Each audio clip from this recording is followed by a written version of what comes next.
com gemido de palavras não pode explicar, que me levo, Pai, às minhas intercessões.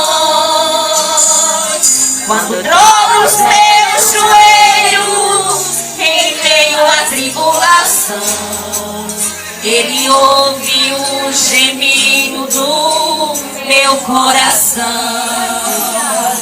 Ó Jesus, a Ti confesso, não dá pra viver sem sentir a Tua presença no meu ser. Sou eterno dependente, ser humano tão carente. Estou de novo aqui e quero ter um poder.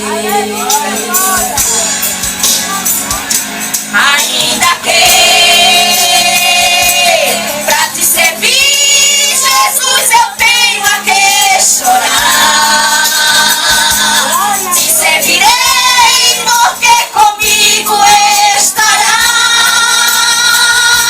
Sofrer contigo é bem melhor do que errar.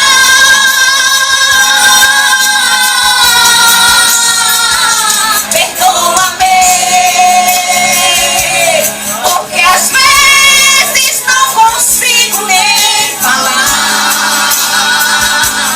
Logo as lágrimas meus olhos sem olhar, como um sinal que Tu estás neste lugar.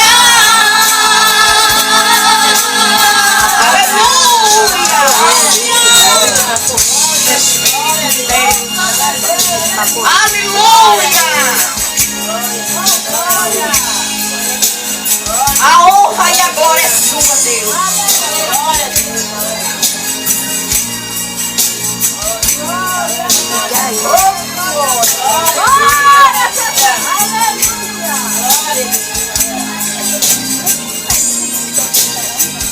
Oh, Jesus, a Ti confesso, não dá pra viver sem sentir a Tua presença no meu ser. Sou eterno dependente, ser humano tão carente. Estou de novo aqui e quero ter o poder. Ainda que pra te servir, Jesus, eu tenho a que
está preparada contra a minha e a tua vida, amém?